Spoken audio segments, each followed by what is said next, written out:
جو ہیں وہ اس سب کے ذمہ دار ہیں. اور جب ان سے یہ پوچھا گیا کہ آپ کا کوئی ریگریٹ کیا ہے تو انہوں نے کہا یہی میرا سب سے بڑا ریگریٹ ہے کہ میں نے جنرل باجوہ پہ اعتبار کیوں کیا. اور انہوں نے کہا کہ جی جب آپ امریکی سازش کی بات کرتے ہیں تو کیا یہ اب اس میں حصہ نہیں ہے. تو اس پر خان صاحب نے بتایا کہ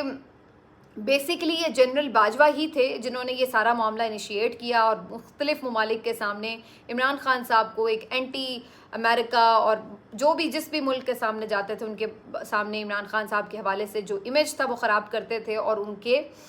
بارے میں اس طرح کا تاثر دیتے تھے جیسے عمران خان اس ملک کے خلاف ہوں. اسی طرح امریکہ کے بارے میں بھی ان کا یہی خیال تھا کہ امریکہ کو بھی عمران خان سے بدگمان جنرل باجوہ نے کیا اور وہ یہ سمجھتے ہیں کہ جنرل باجوہ ہی جو ہے ان کی حکومت گرانے سے لے کے اور آگے جو آنورڈ سچویشن چلتی رہی وہ اس کے ذمہ دار ہیں. اس انٹرویو میں آپ کہہ سکتے ہیں کہ عمران خان صاحب نے جو موجودہ آرمی اسٹیبلشمنٹ ہے اس کے اوپر اس طرح سے نام لے کر ذکر نہیں کیا جیسے ٹیلی گراف میں وہ بات کرتے ہیں, کیونکہ پچھلے کئی دنوں سے عمران خان صاحب مسلسل سیدھا آرمی چیف کو اور ان کی جو 7 2 3 4 ہائی کمان کے لوگ ہیں ان کو ٹارگٹ کرتے رہے. لیکن اس والے انٹرویو میں انہوں نے زیادہ جو بات کی ہے وہ جنرل باجوہ صاحب کے اوپر کی ہے اور ان کو خوب انہوں نے کہا ہے کہ یہی ملک کی ساری حالت کے بھی ذمہ دار ہیں. اور پھر جو اوور آل باقی سچویشن ہے ملک کے حالات کے بارے میں الیکشن چوری اور یہ سب چیزوں تو اس کے اوپر بھی عمران خان صاحب کا نیریٹو انہوں نے بتایا جو ان کا ایک نیریٹو ہے.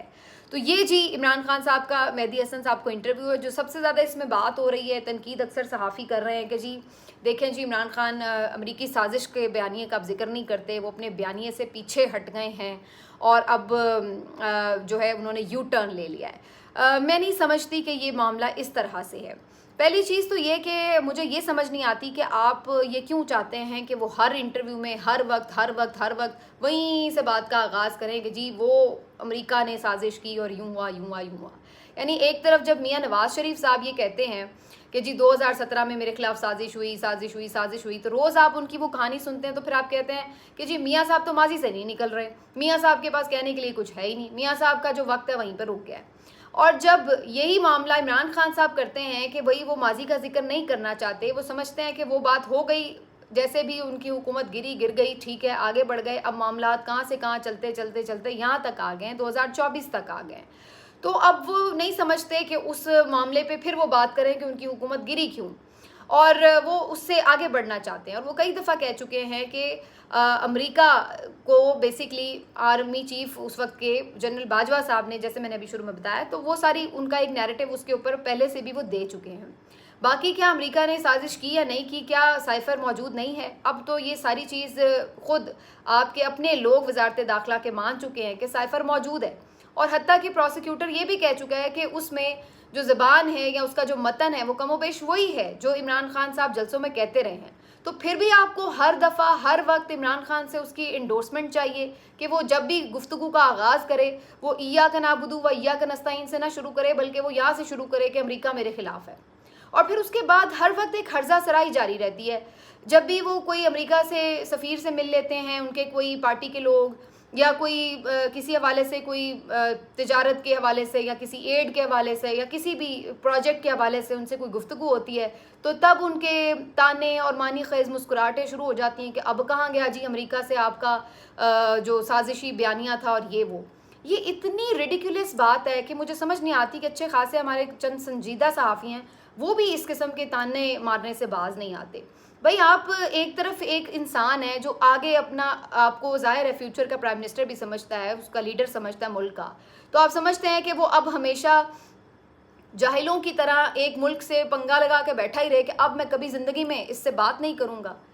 بھائی ایک کام ہوا, انہوں نے کہا کہ بھائی اس میں ان کا کردار اپنے لوگوں کا زیادہ تھا, ان کا کم تھا, لیکن انہوں نے اس چیز کو سپورٹ کیا کیونکہ اس وقت عمران خان کے جو فیصلے تھے وہ امریکہ کو سوٹ نہیں کر رہے تھے تو امریکہ بھی ان سے کوئی اتنا خاص خوش نہیں تھا. بہرحال بات ہو گئی. اب وہ سمجھتے ہیں کہ یہ پرسنل کوئی گرج رکھ کے اس سے ملک کا فائدہ نہیں ہے. امریکہ ایک امپورٹنٹ کنٹری ہے, باقی بھی بہت ساری امپورٹنٹ کنٹریز ہیں, سب کے ساتھ پاکستان کے بہتر تعلقات ہونے چاہیے. اب وہ پاکستان کے ساتھ جو تعلقات ہیں اس کو مقدم رکھیں یا وہ اپنے ساتھ تعلقات کو مقدم رکھیں. اب اگر آپ کی خواہش کے اوپر وہ یہ کہیں کہ نہیں جی چونکہ امریکہ نے میرے ساتھ یہ کیا اور مجھے سائفر بھیج کے نکلوایا تو لہٰذا آپ آئندہ کبھی امریکہ سے قطع تعلق کر لیں، تو پھر آپ ہی سب سے بڑھ کر آگے یہ کہہ رہے ہوں گے کہ دیکھیں جی یہ شخص جو ہے اس کے لیے اپنی ذات امپورٹنٹ ہے، اس کے لیے تو صرف یہ بات امپورٹنٹ ہے کہ یہ اپنے بدلے پورے کر رہا ہے، اس کو یہ نہیں پتا کہ جناب پاکستان کے فائدے میں کیا بات ہے۔ تو بھائی آپ خدا کا نام لیں، کسی ایک طرف تو رک جائیں۔ جب آپ ایک طرف کہتے ہیں کہ بھائی معاملات کو آگے بڑھنا چاہیے اور تمام لوگوں کے ساتھ آپ کے بہتر تعلقات ہونے چاہیے، اور اگر وہ ایسا کر رہے ہیں تو پھر آپ تانے مارتے ہیں کہ جی اپنے بیانیے سے پیچھے ہٹ گئے، یہ یو ٹرن لے لیے، تو مجھے تو بالکل بھی اس بات کی سمجھ نہیں آتی کہ یہ کس قسم کی تنقید ہے۔ اب بہرحال مہدی حسن صاحب کے جو انٹرویو اس کے بعد پھر سے یہی چھوٹی موٹی وہ چل رہی ہیں مذاق مستیاں کہ جی ہاں جی امریکہ کے ساتھ بھول گئے۔ اب یعنی اس کے اوپر میں فردر کیا بات کروں، لیکن یہ ابھی 2-4 دن کریں گے، لیکن اصل بات یہی ہے کہ عمران خان صاحب کا جو چاہے گفتگو کا کچھ بھی حصہ ہو، چاہے وہ ریپیٹ کر رہے ہیں کچھ بھی ہے، وہ پریویل کرتا ہے اور وہ سب کو پھر زور سے لگتا بھی ہے۔ اب آ جاتے ہیں جی قاضی فائز عیسیٰ صاحب کی طرف۔ چند دن پہلے آسما جہانگیر کانفرنس ہوئی جس میں برطانیہ کی جو ہائی کمشنر ہیں ان کی طرف سے پاکستان کے جو حالیہ انتخابات ہیں اس کے اوپر کچھ تحفظات کا اظہار کیا گیا، اور انہوں نے کہا کہ جی جس طرح سے ایک جماعت سے بلہ ان کا نشان لے لیا گیا، اور پھر جس طرح سے انٹرنیٹ بند ہوا، اور جس طرح سے بعد میں بھی الیکشن کے جو رزلٹ تھے وہ ڈیلے ہوئے، جس طرح سے کاغذات چھینے گئے وغیرہ وغیرہ، یہ سب کچھ ہوا، تو اس سے ایک ظاہر ہے یہ تاثر بنتا ہے کہ یہ جو انتخابات ہیں یہ فری اینڈ فیئر نہیں تھے، اور انہوں نے یہ جو بلہ لینے کا فیصلہ تھا اس کو بھی تنقید کا نشانہ بنایا کہ آپ ایک میجر پولیٹیکل پارٹی سے اس کا سمبل چھین لیتے ہیں تو یہ جمہوریت کے لیے نقصان دہ چیز ہے۔ اب یہ ایک انہوں نے فورم پہ آئے، انہوں نے بات کی، چلی گئی، بات ختم ہو گئی، نہ انہوں نے پرسنلی کسی کو اٹیک کیا، نہ اس کے اوپر کوئی ایسی ضرورت تھی کہ سپریم کورٹ آف پاکستان اس تقریر کا باقاعدہ جواب دیتی، اس کی کوئی ضرورت نہیں تھی، نہ ان سے کسی نے جواب مانگا تھا۔ لیکن قاضی فائز عیسیٰ صاحب بھی تو اپنے آپ میں کچھ الگ ہی مہان شخصیت ہیں، انہوں نے جناب رجسٹرار سپریم کورٹ کو کہہ کے ان کی سفیر صاحبہ کی اس تقریر کے اوپر ایک خط جاری کروا دیا، اور اس خط میں جناب انہیں ٹھیک ٹھاک کھری کھری سنا بھی دیں، وضاحتیں بھی دیں کہ جناب ہمارا جو کانسٹیٹیوشن ہے یعنی جو الیکشن ایکٹ ہے اس کے مطابق جو جماعت جو ہے وہ انتخابات نہیں کراتی اس سے نشان لے لیا جائے گا، تو یہ قانون کے مطابق ایک فیصلہ تھا۔ اور پھر ساتھ میں صرف اتنا ہی نہیں کہ اپنے فیصلے کی وضاحت دی ہو، بلکہ اس کے ساتھ ساتھ برطانیہ کو بھی سکھانے چل پڑے کہ بھائی ہم تو سپریم کورٹ تو اپنی غلطیوں کا ازالہ کرتی ہے، آپ بھی اپنی غلطیوں کا ازالہ کریں۔ آپ نے وہ جو ایران میں اس وقت تختہ گرایا تھا حکومت کا، جی اس کی آپ نے ازالہ کیا، اس کی کچھ آپ نے کیا، معافی مانگی یا کیا اس کے اوپر کچھ بات کی، اور یہ جو آپ نے اسرائیل کو تسلیم کرایا ریاست، تو یہ کیا تھا، اور اس پتہ نہیں کون سے ان کے نکال کے تو جی اس کے اوپر خارجہ پالیسی بھی شروع ہوئے ہیں۔ بھائی آپ کیا کوئی فارن منسٹر ہیں یا آپ نے کوئی خارجہ امور کا اضافی قلمدان لے لیا ہے کہ جو آپ ایک باہر کے ملک کے بندے کے ساتھ، سفیر کے ساتھ جو ہے وہ معاملات پہ گفتگو کر رہے ہیں؟ نہ اس نے آپ سے بات کا جواب مانگا ہے، نہ وہ آپ کے پاس کہیں سامنے بیٹھی ہوئی ہے کہ کوئی بحث مباحثہ ہو گیا تو آپ کو جواب دینا پڑ گیا، یعنی بلا ہی وجہ بالکل ہی عجیب حرکت ہے کہ جناب اٹھ کے آپ بلا وجہ ان کو جواب دینے چل پڑے ہیں اور عجیب و غریب ان کے ساتھ آپ بحث مباحثہ کر رہے ہیں، تو کچھ سمجھ نہیں آئی۔ حالانکہ جو اس میں فیکٹ بھی لکھا تھا کہ جو جماعت الیکشن نہ کرائے، حالانکہ پی ٹی آئی نے تو الیکشن کرائے ہوئے ہیں اور وہ آپ نے ایکسیپٹ نہیں کیا، اور جس طریقے سے وہ نہیں ہوا وہ ساری دنیا کو پتہ ہے کہ وہ کتنا کالا فیصلہ تھا آپ کا، اور اس پہ تنقید ہوگی۔ قاضی صاحب آپ چاہے ایک خط لکھیں چاہے 1000 خط لکھیں، آپ کو ساری زندگی اب اس فیصلے کی وضاحتیں دینی پڑیں گی، اور یہ جتنی آپ وضاحتیں دیں گے آپ اتنے ہی غلط ثابت ہوں گے۔ وہ ایک شعر ہے نا اس طرح کا کہ کچھ اسی طرح کا شعر ہے کہ اتنی وضاحتیں نہ دے، تو وہی والی صورتحال ہے کہ آپ کے ساتھ بھی اسی طرح کا معاملہ رہے گا کہ جناب آپ جیسے باجوہ صاحب قرآن جیب میں رکھ کے پھر رہے ہیں نا آج کل قسمیں اٹھاتے ہوئے اپنے کہ بھئی میں نے رجیم چینج نہیں کیا تھا،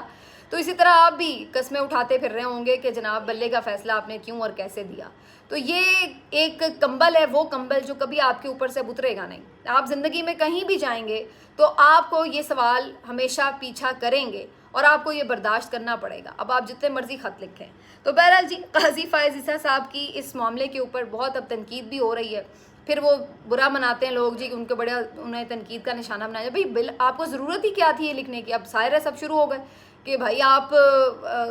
کیا کرتے پھر رہے ہیں، آپ کا کام ہی کیا تھا کہ اس طرح کا آپ خط لکھوائیں۔ اور عمران خان کی کسی بات پر جو سائفر کے اوپر انہوں نے بات کر دی تو سب شروع ہو گئے کہ جی تعلقات خراب ہو گئے. تو اگر چیف جسٹس آف پاکستان اٹھ کے ہائی کمشنر کو اس طرح کی بات کرے گا, ایک طرح کا جوڈیشل ڈیمارش ہی ہے یہ بھی, تو اگر یہ کرے گا تو آپ کے خیال سے پھر کوئی تعلقات خراب نہیں ہوتے, انہیں نہیں برا لگے گا کہ بھائی ہم الیکشن کے اوپر آپ کا کمنٹ کرنا ہے, چیف جسٹس کا کیا کام ہے کہ آپ ان کو جا کے کھری کھری باتیں سنائیں. تو ایک عجیب و غریب سی صورت حال ہے. بہرحال کیا کہہ سکتے ہیں قاضی صاحب کو. باقی جی خاور مانیکا صاحب اپنا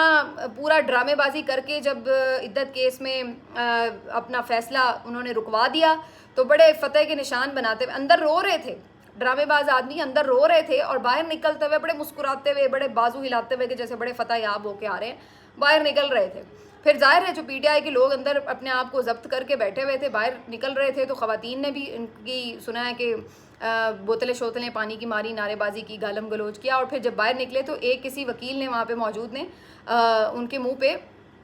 کوئی مکہ شکا دے مارا یا ان کو گرا لیا دبوچ کے. پھر ان کے جو اپنے وکیل تھے انہوں نے انہیں ریسکیو کیا اور فٹافٹ گاڑی میں بٹھایا. تو ظاہر ہے جو انہوں نے اشتعال انگیز گفتگو کی تھی اندر, اس کا رزلٹ تو کوئی نہ کوئی آنا تھا. اور آپ یقین کریں, میں اگر آپ کو اپنی دل کی بات کروں کہ یہ شاید پہلا موقع ہے, میں کبھی بھی تشدد کو سپورٹ نہیں کرتی, نہ میں کبھی کہتی ہوں کہ یہ ہونا چاہیے, لیکن جس قسم کی وہ گفتگو کر رہے تھے اور جو ماحول انہوں نے بنایا تھا, واقعی ایسا امکان تھا کہ ان کو 2-4 چپیڑیں پڑنی تھیں. جس طرح کی وہ انہوں نے سارا, کیونکہ ایک پورا کیس بنایا آپ نے خراب کر دیا ان ٹائم پر آ کر, اور ڈرامے بازی کی, اور پھر جس طرح کی آپ نے گالم گلوچ کی, ظاہر ہے کہ جو آس پاس لوگ تھے ان کو وہ چیز ناگوار گزرنی تھی, اور جج صاحب نے بھی نہیں منع کیا. اب اس کے اوپر آپ دیکھیے کہ جو ہمارے نام نہاد کچھ صحافی ہیں وہ چاچے تائے بن کے جناب ان کی دفاع میں آ گئے ہیں کہ دیکھیں جی یہ بڑی فستائیت کرتے ہیں پی ٹی آئی والے اور مار پیٹ کرتے ہیں یہ وہ. ارے مطلب آپ ذرا آئیں نا سامنے, اور جو گالیاں عمران خان کو پڑی تھیں وہ آپ کو دے دیتے ہیں, پھر دیکھتے ہیں کہ آپ کیا کرتے ہیں اس کے اوپر. عجیب بدتمیزی کی بات ہے کہ مطلب آپ ایکشن کو کبھی کنڈیم نہیں کرتے کہ یار اس انسان کو حیا نہیں ہے کہ یہ اس قسم کی گالم گلوچ اس کی خاتون کے بارے میں, اس بندے کے بارے میں ایسی زبان استعمال کر رہا ہے. تو آگے سے آپ جو ہے وہ اگر کوئی ان میں سے بندہ کوئی اٹھ کے اگر اس کے ساتھ بدتمیزی کرے گا تو آپ کہیں گے کہ جی یہ غلط کر رہا ہے. تو اگر آپ کو, آپ کے والدین کو, آپ کی بیوی کو کوئی اس قسم کی غلیظ گالیاں دے تو آپ مجھے بتا دیجئے کہ آپ کیا آگے سے کریں گے. تو تھوڑی سی مطلب شرم حیا کر لیا کریں کسی کو ڈیفینڈ کرتے ہوئے. ضروری نہیں ہوتا کہ ہر گندگی کو, ہر غلاظت کو ہی ڈیفینڈ کرنا ہے. اس کے بعد جناب عالی صرف صحافی نہیں, نون لیگی بھی آ گئے. فارم 47 والوں کی مجبوریاں آپ دیکھیں, وہ بیرسٹر عقیل صاحب آ گئے, پھر پتہ نہیں کون کون اور 2-4 آ گئے کہ جناب اوئے ہوئے ہوئے ہمارے ہر دل عزیز خاور مانیکا کو کیوں جی دبوچ لیا اور یہ کر دیا وہ کر دیا. مطلب ان کو فارم 47 بھی ان سے کیا کیا کروائے گا, کتنی ان سے گندگی جو ہے نا وہ اٹھوائے گا, صاف کروائے گا. میں تو یہ حیران ہو رہی ہوں, اور کرنے بیٹھ جاتے ہیں. مطلب آپ اندازہ لگائیں, وہ بھی آ گئے خاور مانیکا کے دکھ میں کہ جناب اس کو کیوں پھانٹا لگایا. تو بہرحال یہ ساری ٹھکائی, اور اس کے بعد بیرسٹر علی ظفر صاحب نے کہا ہے کہ جی وہ بندہ جس نے مکہ شکا مارا ہے وکیل, وہ تحریک انصاف کا نہیں ہے, دیکھ لیں آپ جس کا بھی ہے پتہ کروائیں, اس کو ڈسون کر دیا. لیکن اگر نہ بھی ڈسون کریں تو اس میں کیا ہے, جب کوئی بندہ اس طرح کی کرے گا حرکت تو پھر اتنے سارے لوگ ہوتے ہیں, ہر کسی کا اپنا ہوتا ہے, نہیں کرنی چاہیے, لیکن برداشت کی بھی لمٹ ہوتی ہے نا. گالم گلوچ کو کوئی کتنا برداشت کرے گا. تو یہ ایک عجیب سی بات ہمارے اس میں آ گئی ہے دیکھنے میں. اب اس پہ بندہ کیا مزید کامنٹ کرے. تو یہ جی ساری خاور مانیکا کی ایپیسوڈ تھی. بہرحال ان کو وصولی پوری ہو گئی ہوگی, کیونکہ جس کام کے لیے انہیں بھیجا گیا تھا, ایک پورا پلانٹڈ کاروائی تھی, وہ انہوں نے بخیر و خوبی کر دیا. اب آ جاتے ہیں جس بات کے اوپر کہ احمد فرحاد کے ساتھ کیا معاملہ ہوا. احمد فرحاد صاحب کے حوالے سے بتایا یہ گیا تھا ہائی کورٹ میں جسٹس محسن اختر کیانی صاحب کو کہ جی وہ کشمیر میں ہیں اور وہاں پر وہ موجود ہیں, اور ایک تھانے میں ان کے اوپر, جو میں نے آپ کو پچھلے ویلاگ میں بتایا تھا کہ جی کار سرکار میں مداخلت کا مقدمہ ہے. خیر ان کی بیگم صاحبہ وہاں سے بیچاری روانہ ہوئیں, دھیر کوٹ پہنچی کشمیر. وہاں جا کے انہوں نے تھانے میں دیکھا تو جناب کوئی چکر ہی نہیں, نہ احمد فرحاد وہاں پر, اور نہ ہی کوئی گاڑی ایسی ملی کیری ڈبہ جس میں انہیں بتایا گیا تھا کہ جی وہاں پر پکڑا گیا انہیں. تو وہ وہاں پہ کافی دیر بحث مباحثہ, پھر اس کے بعد جی انہوں نے کہا نہیں جی یہاں سے تو وہ چلے گئے ہیں, مظفر آباد پولیس لے گئی ہے. پھر وہ بیچاری مظفر آباد گئیں, وہاں جا کے ان سے پولیس والوں سے خوب ان کی نوک جھوک چلتی رہی, اور الٹیمیٹلی وہ نئی بات بن رہی تھی. ویڈیو بھی ان کی آئی کہ جناب وہ تلخ کلامی ہو رہی ہے پولیس والے سے. وہاں سے بھی بیچاری مایوس تھیں, وہاں پہ بھی بظاہر ایسے ہی لگ رہا تھا کہ جیسے عدالت کو جان بوجھ کر دھوکہ دیا گیا ہے, انہیں ریلیز کیا نہیں گیا اور صرف جان چھڑانے کے لیے جو ہے اس طرح کا سٹیٹمنٹ دے دیا گیا عدالت میں. لیکن میں اس بات پہ حیران تھی کہ اس طرح کے سٹیٹمنٹ کے بعد تو یہ اپنے آپ کو اور دعوت دینے والی بات ہے عدالت کو کہ وہ تو کل پھر آپ کو حاضر کر لیں گے جناب, اور اس بات پہ پھر علیحدہ آپ کے خلاف کارروائی ہوگی کہ بھائی آپ نے عدالت کے سامنے ایک غلط ایفیڈیوٹ دیا یا غلط فیکٹس کو پیش کیا, تو اس کے اوپر تو وزیر قانون کے خلاف بھی کارروائی ہو جائے گی کیونکہ وہ تو خود آج پہنچے ہوئے تھے اس سارے معاملے کی ایشورنس دینے کے لیے. تو کہنے کا مقصد یہ کہ میری بات سمجھ میں نہیں آ رہی تھی کہ پھر ان کی رہائی اس طرح نہیں ہوئی تھی تو کیسے آپ عدالت کے سامنے جھوٹ بول سکتے ہیں. بعد میں جی جو ان کی اہلیہ ہیں انہوں نے پھر ایک پریس کانفرنس بھی کی, انہوں نے بتایا کہ ابھی تک انہیں حوالے نہیں کیا گیا اور ان کی جو پٹیشن ہے وہ اسی لیے وہ واپس نہیں لی تھی انہوں نے, اور پھر فائنلی کافی دیر میں جا کر انہیں پروڈیوس کر دیا گیا اور احمد فراد شاعر جو ہیں وہ بازیاب ہو گئے. ان کی اہلیہ سے, ان کے اہل خانہ سے ان کی ملاقات بھی کروا دی گئی, وہ دیکھنے میں ٹھیک لگ رہے تھے اور انہوں نے کہا کہ مطلب وہ اب ان کے سامنے تھے, اب ان کا کیا ورژن ہے وہ تو ابھی سامنے نہیں آیا, وکلا کے تھرو ہی شاید آئے گا, لیکن یہ ہے کہ کم از کم تصویر ان کی ایک جاری ہو گئی جس سے اندازہ ہو گیا کہ وہ مل گئے ہیں اور ان کی اہلیہ کو بھی تھوڑا اطمینان ہو گیا. تو یہ ساری آج انہوں نے بھاگ دوڑ مچائی رکھی ہے احمد فراد کیس میں, لیکن اس بات کا خدشہ انہیں موجود تھا بہرحال کہ جناب اگر ہم نے ان کو پروڈیوس نہیں کیا تو پھر عدالت میں اس سے بھی زیادہ سخت کارروائی ہونے کا امکان ہے جو ابھی تک ہوئی. تو اس لیے تھوڑی سی میرا خیال ہے کہ تھوڑی سی عقل مندی کا تقاضا کیا اور انہیں بہرحال سامنے ضرور لے آئے.